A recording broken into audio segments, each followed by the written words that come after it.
तो पूरी दुनिया इस्लाम के अंदर सैयदुल शुहदा पैकरे सब्रो रजा हजरत सैयदना इमाम अली मकाम हजरत इमाम हुसैन का जिक्र सईद मनाया जाने लग जाता है। जैसे ही ये मुहर्रमुल हराम का महीना हमारे आपके दरमियान आया करता है, हर मस्जिद के मनारे से हजरत इमाम हुसैन के जिक्र की सदाएं आने लग जाया करती हैं। घरों के अंदर हजरत इमाम हुसैन का जिक्र सईद किया जाता है। बस्ती के अंदर हजरत इमाम हुसैन के नाम की महफिलें सजाई जाती हैं। कहीं पर हजरत इमाम हुसैन के नाम का जलसा सजाया जाता है, कहीं पर हजरत इमाम हुसैन के नाम का लंगर लगाया जाता है, कहीं पर हजरत इमाम हुसैन के नाम का खुतबा पढ़ा जाता है। क्या बात है कि पूरी दुनिया के अंदर इस महीने के अंदर जहां भी आप देखें, कहीं हजरत इमाम हुसैन के नाम की सबीले हैं, कहीं हजरत इमाम हुसैन के नाम का जलसा है, कहीं हजरत इमाम हुसैन के नाम का जुलूस है, कहीं हजरत इमाम हुसैन के नाम की मनक़बत है। आखिर वजह क्या है? हजरत इमाम हुसैन आपके रिश्तेदार नहीं है, हजरत इमाम हुसैन आपके खानदान के नहीं है।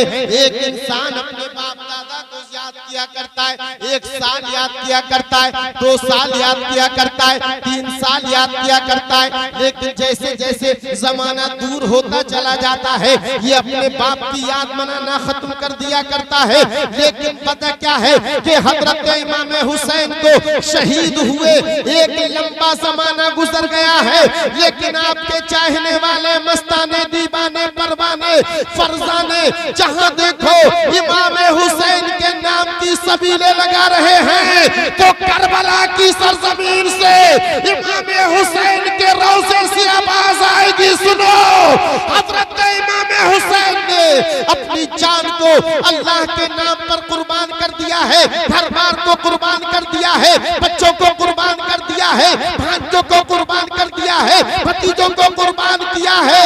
जो किया है इस्लाम की बका के लिए, उसके तहफ्फुज़ के लिए, तो अल्लाह पाक ने हजरत इमाम हुसैन के जिक्र को बुलंदो बाला फरमाया।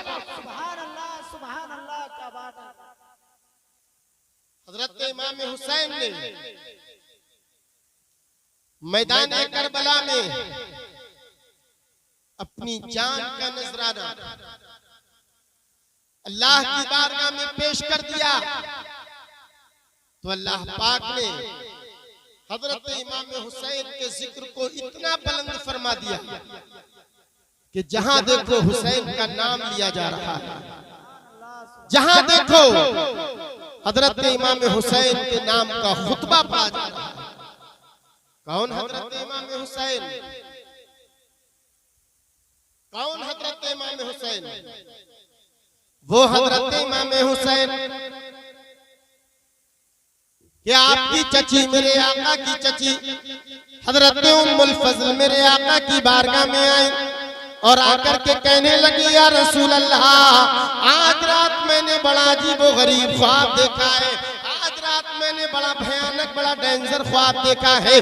मेरे आका ने फरमाया, ए मेरी चची बयान करो तुमने कौन सा ख्वाब देखा है? तो हजरत उम्मुल फजल कहने लगती है, या रसूल अल्लाह, उस ख्वाब को बयान करने की मेरी जुबान के अंदर ताकत नहीं, मेरे जिस्म में हिम्मत नहीं है, मैं कपकपा रही हूँ। जब मैं उस ख्वाब को सोचा करती हूँ बड़ी बेचैन हो जाया करती हूँ, बड़ी बेकरार हो जाया करती हूँ। मेरे आका ने फरमाया था, ए मेरी चची जान बयान तो करो कि तुमने कौन सा ख्वाब देखा है, आखिर तुमने कौन सा ख्वाब देख लिया है जिसकी वजह से तुम इतना परेशान नजर आ रही हो? तो हजरत उम्मुल फजल कहने लगी, या रसूल अल्लाह, आज रात मैंने ख्वाब में देखा कि आपके जिस्म मुबारक से एक बोटी का टुकड़ा काट करके मेरी गोद में रख दिया गया है।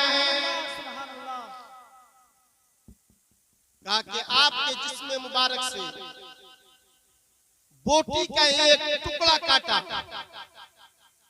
और उसको काट करके मेरी गोद में रखा गया। या रसूल अल्लाह, जब से मैंने ये ख्वाब देख लिया है बड़ी परेशान हो गई हूँ, बड़ी हैरान हो गई हूँ, टेंशन में आ गई।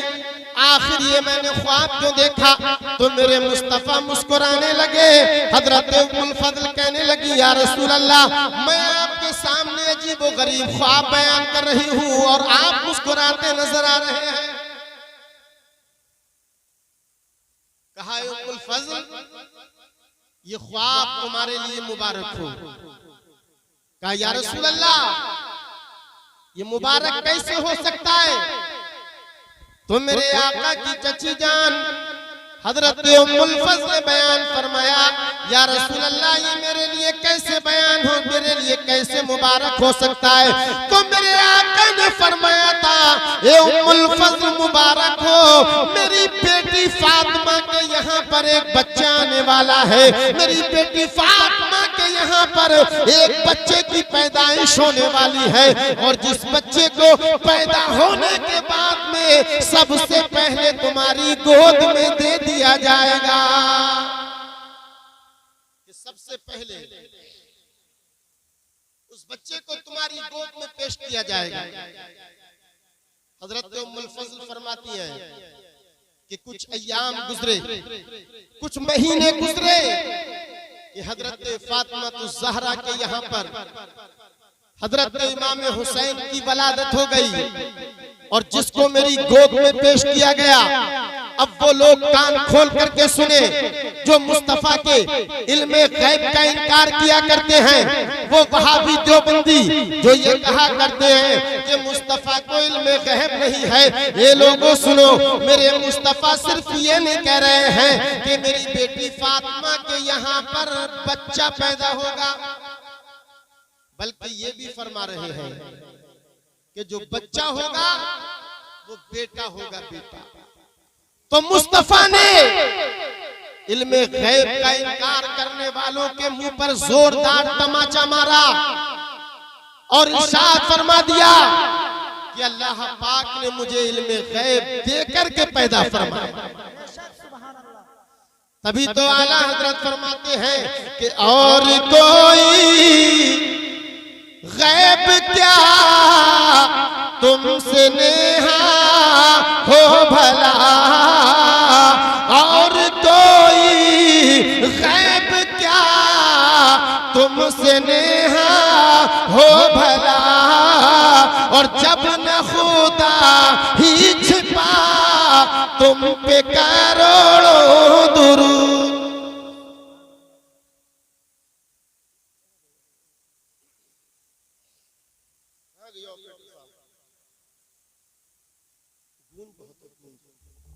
तो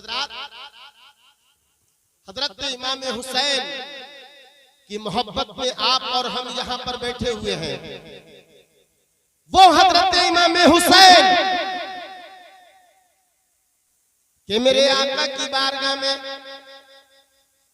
हजरत इमाम हुसैन भी तशरीफ फरमाए। छोटे से हैं, बच्चे हैं, और एक जानिब हजरत मुस्तफा करीम सल्लल्लाहु ताला अलैहि वसल्लम के प्यारे बेटे हजरत इब्राहिम भी तशरीफ फरमा है।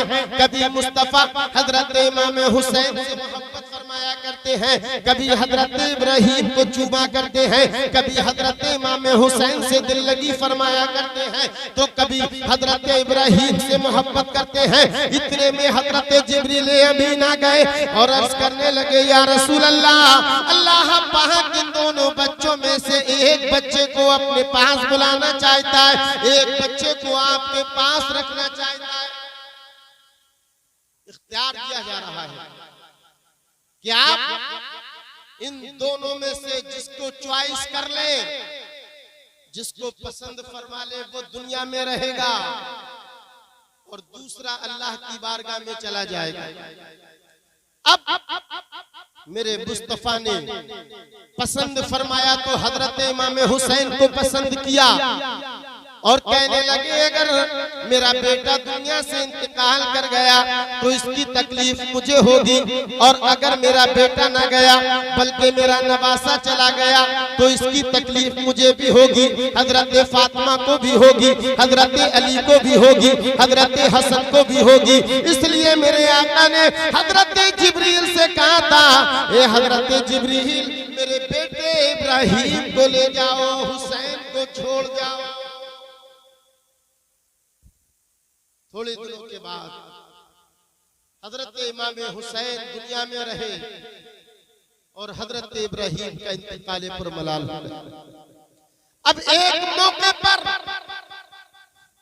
हजरत इमाम हुसैन मुस्तफा की बारगाह में है, सहाबाए किराम आए तो मेरे आका ने फरमाया, ए सहाबाए किराम देखो ये मेरा बेटा हुसैन है, ये वो हुसैन है कि जिसके लिए मैंने अपने बेटे इब्राहिम को कुर्बान कर दिया है। अपना बेटा इब्राहिम हुसैन के नाम पे कुर्बान कर दिया। ये है हजरत इमाम हुसैन। लेकिन हम और आप बड़ी तादाद में माशाअल्लाह यहाँ पर लोग मौजूद हैं, और जिससे भी आप कहें कि आप यहाँ पर किसकी मोहब्बत में आए तो वो बोलेगा मैं इमाम हुसैन की मोहब्बत में आया हूँ। जिससे आप मालूम करें कि तुम किसको फॉलो करते हो तो कहेगा कि मैं हजरत इमाम हुसैन से मोहब्बत किया करता हूँ, हजरत इमाम हुसैन का चाहने वाला हूँ, हजरत इमाम हुसैन का दीवाना हूँ, मस्ताना हूँ, परवाना हूँ, फरजाना हूँ। दावे तो बहुत करेंगे, लेकिन क्या हम में से कोई इमाम हुसैन से सच्ची मोहब्बत भी करता है? हजरत इमाम हुसैन ने क्या किया? हजरत इमाम हुसैन ने नमाजों की पाबंदी की। हम में से कितने ऐसे लोग हैं जो पूरा पूरा हफ्ता नमाज नहीं पढ़ते, जुमे की नमाज पढ़ते हैं, सबसे बाद में जाते हैं, सबसे पहले चले आया करते हैं।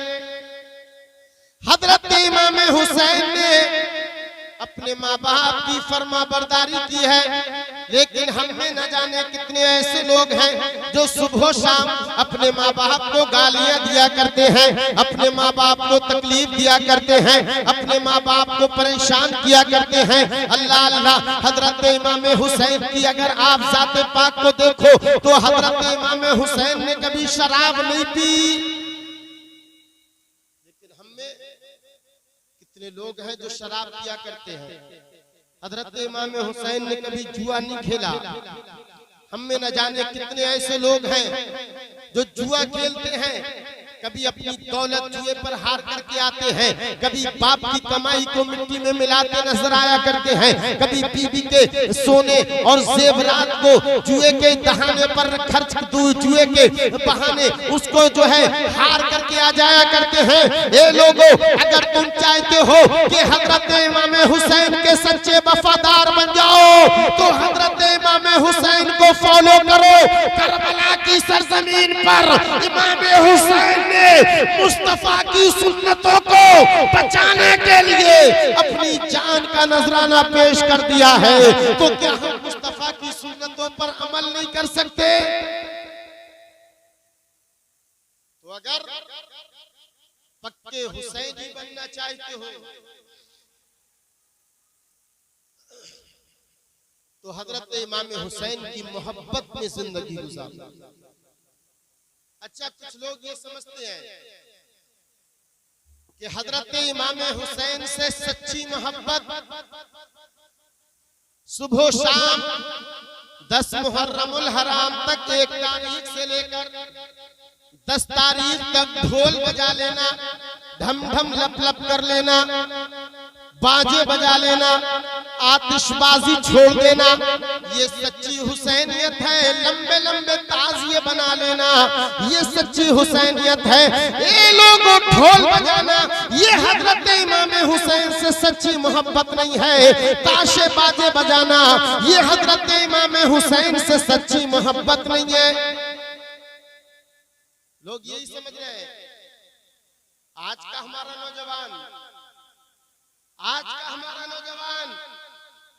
अगर आप उससे कहें मेरे भाई नमाज पढ़ने के लिए चल, तो कहता है हजरत मुझे गर्मी बहुत लग रही है, हजरत मस्जिद में एसी का इंतजाम नहीं, पंखों का इंतजाम नहीं, तरह तरह के हीरे बहाने कर देगा और 5 मिनट नमाज पढ़ने के लिए नहीं निकाल पाता है।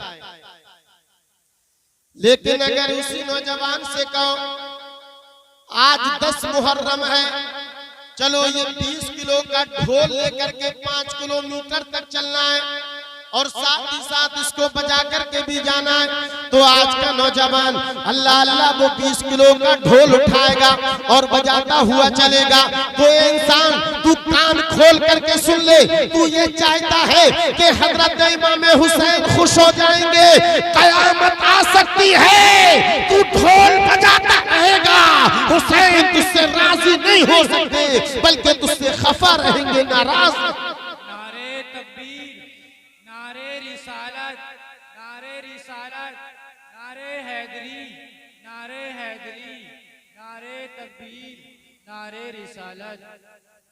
तो ढोल बजाना ये सच्ची हुसैनियत नहीं है। बड़े बड़े आज के वक्त में दज्जाल और न जाने कहां से निकल पड़े बरसाती मेंढक के ढोल बजाओ ढोल। अरे हम उनसे कहते हैं कि जब तेरे अब्बा का इंतकाल हो जाए, तेरे अब्बा का जनाजा जा रहा हो, तेरे अब्बा को लोग कब्रिस्तान लेकर के जा रहे हो, 4 लोगों को बुला करके तू अपने अब्बा के जनाजे के आगे आगे ढोल बजवाते हुए चलना। अल्लाह अकबर। वो कहेगा ऐसा मैं हरगिज नहीं कर सकता। जब तू अपने बाप के जनाजे पर, जब तू अपने बाप के 10वें, 3, 40वें में ढोल नहीं बजा सकता, तो फिर हजरत इमाम हुसैन के यौम शहादत पर ढोल क्यों बजाता है? अच्छा बोलो, कोई इंसान अपने अब्बा के 40वें में ढोल बजवा सकता है? बोलो, कोई बजवा सकता है? तो जब अपने अब्बा के 40वें में ढोल नहीं बजवा सकते, तो फिर हजरत इमाम हुसैन के यौम शहादत पर ढोल कहां से बजाने लग जाएगा? गैरत मर गई, शर्मो हया का जनाजा निकल गया। हुसैनियत ये नहीं ढोल ताशे बजाओ। और बाज लोग ये समझते हैं कि लंबा सा ताजिया खड़ा कर दो।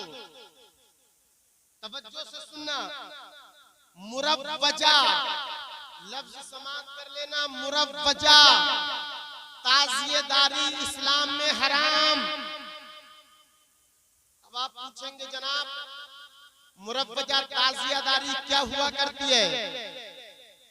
तो मैं आपको बताऊं, मुरव्वजा ताजियेदारी यह है कि उस ताजिये का नक्शा इमाम हुसैन के नक्शे की तरह न बनाया जाए। मुरव्वजा ताजियेदारी यह है कि उस नक्शे के साथ में अल्लाह अल्लाह ढोल ताशे बजाए जाए, औरतों को लेकर के जाया जाए, उस पर बाजे बजाए जाए, मेला लगाया जाए, ठेले लगाए जाए, तरह तरह की उरियानियत की जाए, तरह तरह की बेहरमी बेशर्मी वाले काम किए जाए। ये है मुरव्वजा ताजियादारी जो आज के वक्त में राइज हो गई है। कितनी जगह पर हमने ये देखा कि लोग ताजिया बना करके उस पर हांडी लेते हैं, हांडी, और हांडी के पीछे एक मूर्ति बना दिया करते हैं, आंखें बना दी, नाक बना दी, कान बना दिए और उस पर लिख दिया या हुसैन, या हुसैन। बताइए क्या है? बुत परस्ती है ये। कुछ लोग बाकायदा मूर्ति का ही फोटो लगा दिया करते हैं। तो ये मुरव्वजा जो ताजियादारी जो हम और आप कर रहे हैं, ये इस्लाम में जायज नहीं।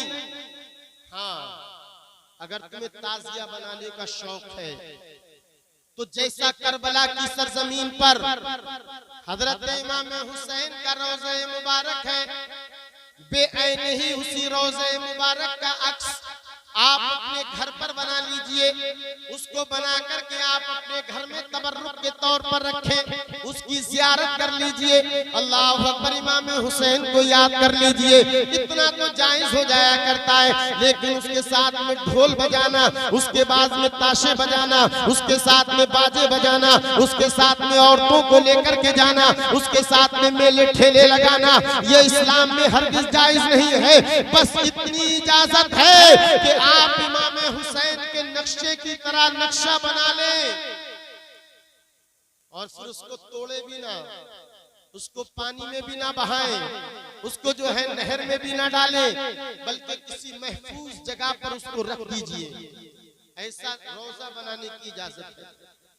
अच्छा, आज हमने न जाने कितनी जगह पर ऐसा भी देखा है कि लोग कई कई मंजिला मदरसे के अंदर, मस्जिद के अंदर, किसी गरीब के घर में बहुत लंबा चौड़ा ताजिया बनाया, और जब उसको निकालने का टाइम आया करता है तो उस मकान का, मदरसे का, मस्जिद का जो दरवाजा था वो था 5 फीट का, और ताजिया बना लिया 10 फीट का।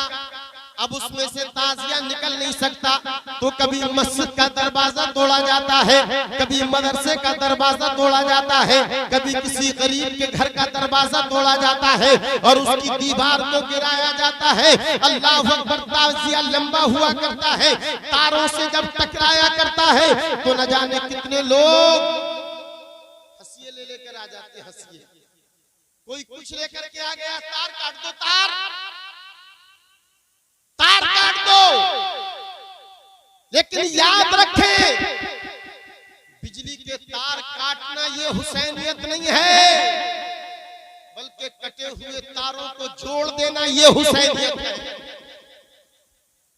किसी गरीब की मस्जिद की दीवार तोड़ देना ये हुसैनियत नहीं, बल्कि टूटी हुई दीवार को जोड़ देना ये हुसैनियत है।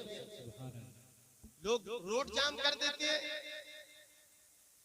और रोड जाम करके वहां पर मातम करते हैं, और पीछे कोई बेचारा मरीज एम्बुलेंस के अंदर मौजूद होता है। अब वो अस्पताल, उसको इमरजेंसी में जाना है, लेकिन ये जनाब ढोल ताशे बजाते हैं, रोड को जाम कर दिया करते हैं। ये लोगों को तकलीफ देना ये हुसैनियत नहीं है, बल्कि टूटे हुए दिलों को जोड़ देना ये हुसैनियत है। रोते हुए को हंसा देना ये हुसैनियत है। किसी परेशान हाल की परेशानी दूर कर देना ये हुसैनियत है। हुसैनियत के नाम पर ये गुंडागिर्दी करना, लोगों को सताना ये हुसैनियत नहीं है, बल्कि ये यजीद। अच्छा, कितने लोग इन ताजियों के चक्कर में फसलें बर्बाद कर देते हैं। फसलें, लोगों की खेतों में फसल जम गई, अब बेचारा गरीब अपनी फसल देखता है कि मेरे पास में पैसा आ जाएगा, ये फसल उग जाएगी, अब ये फसल जो है कटने के लायक हो जाएगी।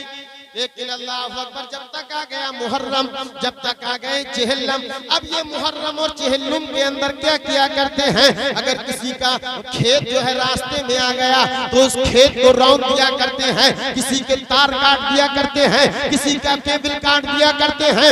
ये लोगों, ये हुसैनियत नहीं है, बल्कि गरीबों की मदद करना, यतीमों का सहारा बनना, बेसहारों का सहारा बनना, रोतों को हंसा देना ये हुसैनियत है। आज गांव के अंदर मस्जिदें बिल्कुल खस्ता हाल, टूटी हुई मस्जिदें, जैसा कि आप इमाम साहब फरमा रहे हैं कि हमारी मस्जिद भी बड़ी खस्ता हाल है। लोग क्या कहते हैं कि जो चीज आबाद करना चाहिए थी उसको आबाद नहीं करते, बल्कि 1-1 लाख रुपए का ताजिया बना दिया करते हैं। 50-50 हजार रुपए के बैंड बाजे ये तो लेकर के आ गए, लेकिन मस्जिद को तामीर ना करा सके। मैं तो ये कहता हूं, आप न ताजिए बनाओ, न ढोल ताशे लेकर के आओ, बल्कि ये पैसा मस्जिद की तामीर में लगाओ। और मैं तो ये भी कह दूं कि बहुत बहुत बड़े जलसे जिसमें 50-50 हजार रुपए दे करके कोई शायर बुलाना पड़े, ऐसे जलसे न करा करके छोटे मोटे जलसे इलाकाई खुतबा से करा करके और उस पैसे को मस्जिद के हवाले कर दिया जाए। इमाम हुसैन का जिक्र तो ही सुनना है, मैंने सुना दिया, हजरत सैयद साहब आएंगे वो सुना देंगे। जरूरी नहीं कि हम 50,000 रुपए किसी को दे करके बुलाएं तभी इमाम हुसैन का जिक्र किया जाएगा।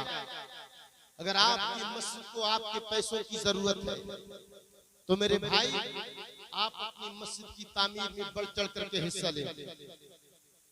हालांकि मैं अपने मौजू से हट गया हूं, लेकिन जो आपकी फिलहाल जरूरत है, शहादत के वाकयात आप रोज हर साल सुनते ही रहते हैं, लेकिन हम बयान सुन करके चले जाते हैं लेकिन अमल नहीं किया करते।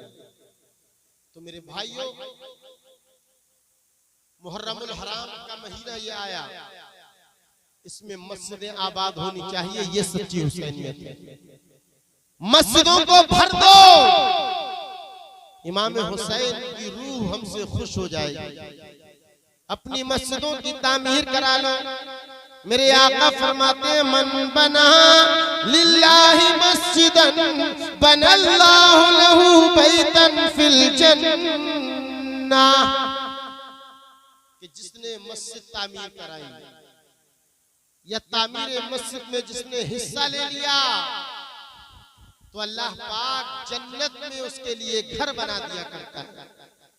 तो आप यहां से उठ करके जाएं और ये अज़्म मुसम्मम करके ले जाएं कि इंशाअल्लाह अगले साल तक हम अपनी मस्जिद की तामीर करा लेंगे।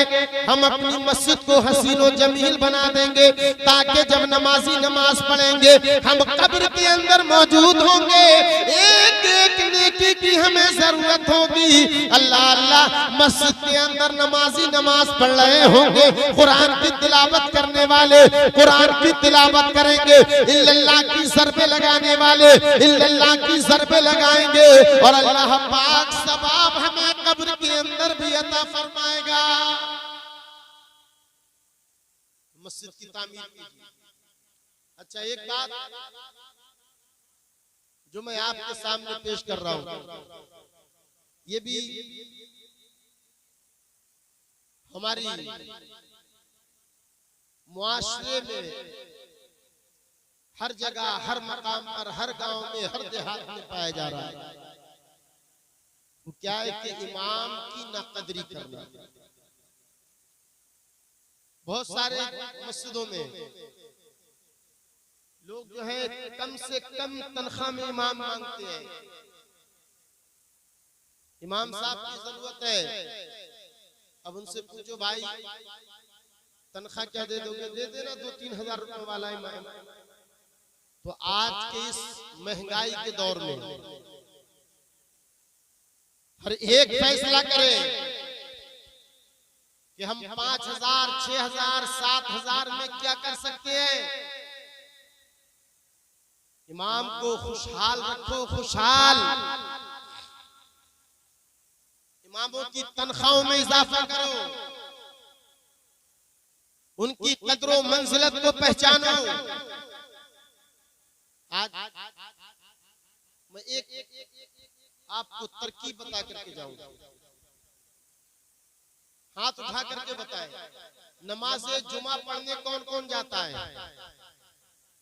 अरे कोई नहीं जाता है, माशाल्लाह सब जाते हैं सब।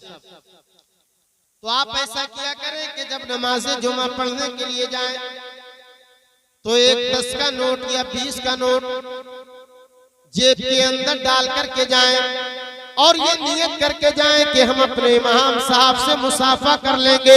ए लोगों, अगर तुमने एक 10 का नोट अपने इमाम की बारगाह में पेश कर दिया, किसी मदरसे के मुदर्रिस की बारगाह में पेश कर दिया, तुम्हारा कुछ नहीं बिगड़ जाएगा। तुम गरीब नहीं हो जाओगे, तुम जो है गरीब नहीं हो जाओगे, मुफलिस व नादार नहीं हो जाओगे। लेकिन इमाम साहब को अगर बस्ती का हर इंसान मुसाफे में 10 या 20 का नोट देता रहेगा तो इमाम के बच्चे खुशहाल हो जाएंगे, वो खुशहाल हो जाएंगे। अच्छा, इसमें बहुत सोचने की बात है क्या? हर एक इंसान ऐसा कर सकता है। इमामों से मुसाफे कीजिए, जैसा बन पड़े वैसे उस एतबार से आप उनकी इज्जत कीजिए, कदर मंजिलत को पहचानो। वरना अगर यही हालात रहे तो वो दिन भी आने वाला है कि तुम्हारी इमामत जो रोजाना के हिसाब से अपनी दाढ़ी छील के वो तुम्हारी नमाज पढ़ाएंगे, अगर तुम्हारे यही हालात रहे। कितने लोग मुक्तदियों की शरारत की वजह से, मस्जिद के मुतवल्लियों की वजह से, मस्जिद के सेक्रेटरियों की वजह से, मदरसे के नाज़िम आला की वजह से अल्लाह अकबर इस लाइन से दूर हो गए। वजह क्या है कि उन्होंने उनको खुशहाल जिंदगी न दे सकी। तो आप अपने इमाम किराम की कदर और मंजिलत को पहचाने। अच्छा, एक बात जो इस वक्त का सुलगता हुआ मसला है, और मैं अक्सर जलसों में ये बात कह भी देता हूं कि आज जो पुरफतन दौर चल रहा है उसमें हमारी मुस्लिम बेटियां, तवज्जो देना तवज्जो, हमारी मुस्लिम बेटियां गैर मुस्लिम लड़कों के साथ में भाग कर के शादियां कर रही हैं। ये लोगों, ये बहुत ज्यादा तवज्जो देने की बात है। पिछले कई सालों के अंदर कई हजार मुस्लिम बच्चियां अल्लाह अल्लाह हमारे घरों से निकल करके अपने दीनों मजहब को तबाह बर्बाद करके अल्लाह अकबर उन्होंने इस्लाम को छोड़ करके इख्तियार के गैरों के मजहब को कबूल कर लिया है। ए इंसान, अगर तू चाहता है कि हमारी बेटियां घरों के अंदर महफूज रहे, उनकी इज्जतें महफूज रहे, उनका ईमान महफूज रहे, तो तुम अपनी बच्चियों की अच्छी तरबियत कर लो। भाई, इनका तो पूरा प्रोपेगेंडा चल रहा है, पूरा प्रोपेगेंडा चल रहा है कि मुस्लिम बच्चियों की तरफ प्रेम जाल फेंको और उनको अपने प्रेम जाल में फंसा करके उनसे शादियां करो। बोलियां लग गई, बोलियां कि अगर तुमने एक मुसलमान लड़की को अपने प्रेम जाल में फंसा करके उससे शादी कर ली तो तुम्हें 1 लाख रुपए दिए जाएंगे। कोई 2 लाख की बात करता है, कोई 3 लाख की बात किया करता है। ये इंसान, आखिर ये हमारी बेटियां उधर क्यों जा रही हैं? उसकी वजह ये है कि हमने उनको कॉलेजों के हवाले कर दिया है, हमने उन्हें स्कूलों के हवाले कर दिया है, उन्हें हमने अपना दीन नहीं सिखाया। ये मुसलमान, अगर हालात यही रहे तो आज हम ये सुनते हैं कि फुला की बेटी गई है, फुला शहर से गई है, कल को खबर ये मिलेगी कि हमारी बेटी हमारे घर से चली गई। तो दीन पढ़ाओ, बेटियां बचाओ। अपनी बेटियों के बेजा फोन के इस्तेमाल पर पाबंदी लगाओ। आज हमारी बच्चियां बेजा फोन का इस्तेमाल किया करती हैं। भाइयों को नजर रखनी चाहिए, माँ बाप को नजर रखनी चाहिए कि वो बात किससे करती है, कहां पर बात किया करती है, कैसे बात किया करती है, किससे चैटिंग किया करती है। अगर हमने उन पर कंट्रोल नहीं किया, उन पर नजर नहीं रखी, तो यही हमारी बेटियां हमारे घरों को छोड़ करके अगयार के घरों को बसाती नजर आएंगी। और नतीजा ये निकलेगा कि सुरेश सबीना को ले गया, कि प्रेम आमना को ले गया, कि फुला उसको ले गया, और 4 साल के बाद में, 4 महीने के बाद में खबर ये मिलती है कुएं में डाल करके उसके ऊपर नमक डाल दिया। कभी हत्या कर देगा, कभी घर से बाहर निकाल देगा, कभी तालाब में फेंक देगा, कभी कुकर में तुम्हें पका लिया जाएगा। गौर कर लो, गौर। अगर आज तुम हुसैन के नाम पर बैठे हुए हो और हुसैनी किरदार लेकर के ना जा सके, हजरत इमाम हुसैन के मिशन को लेकर के ना जा सके, अपनी बच्चियों की अच्छी तरबियत ना कर सके तो आपको हुसैनी कहने का कोई हक नहीं है। सच्चा हुसैनी वही है जो हजरत इमाम हुसैन के मिशन को इख्तियार करे, जो हजरत इमाम हुसैन के मिशन को अपनाए, जो हजरत इमाम हुसैन को फॉलो करे।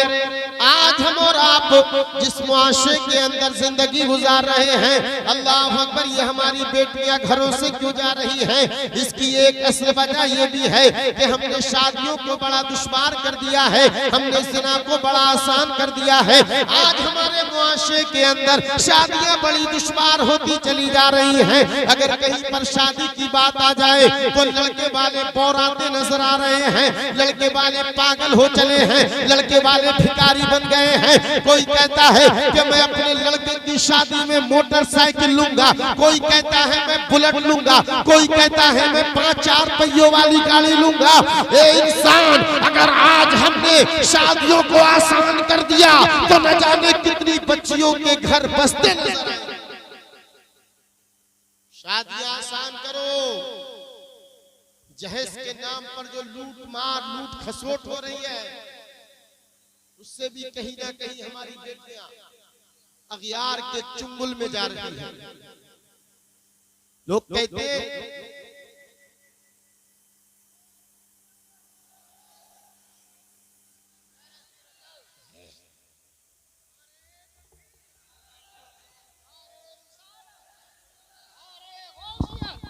बस लगे आला हजरत इश्क मोहब्बत हजरत अल्लामा सैयद उकील रहमान साहिब किबला। हमारे यहाँ बोलते रहने वाला हाथ उठाकर बोलिए, इसलिए कि आले रसूल आए हैं। नारे तकबीर, नारे रिसालत, बस लगे आला हजरत अल्लामा सैयद उकील रहमान साहिब किबला। इश्क मोहब्बत रश्मि दूल्हा नारे हैदरी। आप हजरत इत्मीनान सुकून से बैठ जाइए, इंशाअल्लाह बहुत जल्दी हजरत की खिदमत होगी।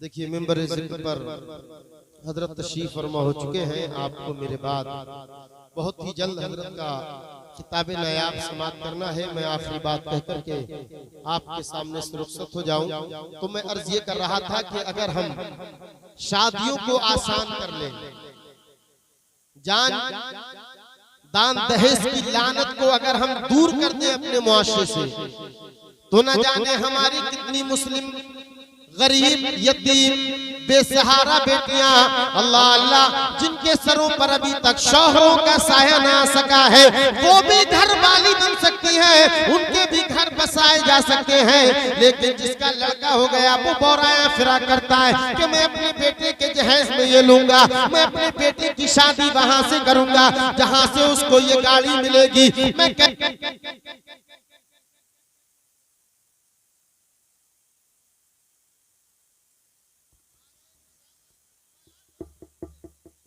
तो लोग दुनिया के अंदर मांगते फिरते हैं, वो तो फकीर हुआ करते हैं जो तेरे मेरे दरवाजे पर जाकर के बैठ जाया करते हैं, वो फकीर हुआ करते हैं। लेकिन जो लड़की वाले के दरवाजे पर जाकर के अल्लाह अकबर इतनी लंबी जहेज की लिस्ट लेकर के जाया करते हैं कि मेरी माँ के लिए ये होना चाहिए, मेरे भाइयों के लिए ये होना चाहिए। दुनिया में जो घरों घरों जाकर के मांगते हैं वो फकीर हुआ करते हैं, और जो लड़के वाले मानते हैं वो इंटरनेशनल फकीर। तो शादियां आसान कीजिए। अगर वाकई हमने शादियों को आसान कर दिया तो जो बाप जिसकी 3 जवान बेटियां घर के अंदर हैं, और जब वो अपनी तीनों बेटियों को देखता है और शादी के बारे में सोचता है, रात में नींद नहीं आती है तो नींद की गोली खा करके सोता है। अगर हमारे नौजवान शादियां आसान करने की तरफ आ जाएं तो न जाने कितने गरीब बाप लोगों को चैन और सुकून की नींद आ सकती है। लेकिन शर्त यह है कि हमें और आपको मुस्तफा प्यारे सल्लल्लाहु ताला अलैहि वसल्लम की हदीस पाक पर अमल करना होगा। मेरे आका इरशाद फरमाते हैं, ए लोगों, तुम शादियों को आसान कर दो और जिना को दुश्वार कर दो। अच्छा, शादी करने के लिए कई लाख रुपए की जरूरत, अच्छा मकान बनाना पड़ता है, कई सौ लोगों को खाना खिलाना पड़ेगा, तब जाकर के शादी का वजूद हो सकता है, तब जाकर के निकाह सामने आ सकता है।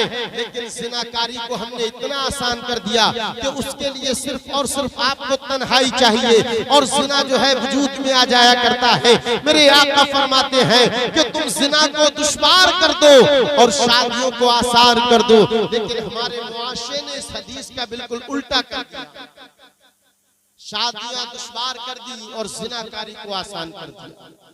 आज हम रोना रो रहे हैं कि बारिश नहीं हो रही, चौमासे का मौसम चल रहा है, हमारे खेत जो है सूखे हुए हैं, हमारे अमाल तो इस लायक हो चुके हैं, इस लायक हो चुके हैं कि हमारे ऊपर पत्थरों की बारिश हो जाए तो वो भी कम है। लेकिन न जाने कितने अल्लाह वाले इस दुनिया में बसते हैं जिनके दम कदम से हम और आप अजाब, इज्तिमाई अजाब से महफूज हैं, वरना हालात हमारे कहां से कहां चले गए हैं। अगर आप वाकई हजरत इमाम हुसैन से सच्ची मोहब्बत करने वाले हैं, अगर वाकई आप हुसैनी बनना चाहते हैं तो हजरत इमाम हुसैन के मिशन को अपनाना पड़ेगा। हजरत इमाम हुसैन ने नमाजों की पाबंदी की थी, तुम्हें भी नमाजों से दिल लगाना होगा। हजरत इमाम हुसैन कभी झूठ नहीं बोले थे, तुम्हें भी झूठ से तौबा करना पड़ेगी। हजरत इमाम हुसैन ने अपने माँ बाप की इज्जत और ताज़ीम की थी, तुम्हें भी अपने माँ बाप की ताज़ीम करना पड़ेगी। हजरत इमाम हुसैन कभी जुआ नहीं खेले थे, हजरत इमाम हुसैन कभी शराब नहीं पिए थे, तो तुम्हें भी जुए से तौबा करना पड़ेगी, शराब से नफरत करना पड़ेगी। तब जाकर के हजरत इमाम हुसैन की सच्ची मोहब्बत हमारे दिलों में आ सकती है, इमाम हुसैन का फैजान मिल सकता है। तो हजरत इमाम हुसैन को फॉलो कीजिए। हजरत इमाम हुसैन ने करबला की सरजमीन पर अपने सर को, अपने कुंबे को, अपने खानदान को अल्लाह की बारगाह में पेश करके पूरी दुनिया को यही पैगाम दे दिया था, ए लोगों, अगर तुम अपनी बका चाहते हो, अगर तुम और तुम लोग इज्जत चाहते हो, अल्लाह के यहाँ इज्जत चाहते हो, तो इसके लिए कुछ कुर्बानियां पेश करना पड़ेंगी। हजरत इमाम हुसैन ने अपनी जान की कुर्बानी पेश की है, औलाद की है, लेकिन तुम्हें अपनी जान की कुर्बानी पेश नहीं करनी है, तुम्हें अपनी औलाद की कुर्बानी पेश नहीं करनी है, सिर्फ और सिर्फ तुम्हें अपने ख्वाहिशात नफ्स की कुर्बानी पेश करनी है। इंशाअल्लाह फिर हजरत इमाम हुसैन का फैजान हमारे ऊपर जारी सारी हो जाएगा। कत्ले हुसैन असल में मर्गे यजीद है, इस्लाम जिंदा होता है। हर करबला के बाद अल्लाह रब्बुल इज्जत हम सब पर हजरत इमाम हुसैन का फैजान जारी सारी फरमाए। कलमा तय्यब पढ़े ला इलाहा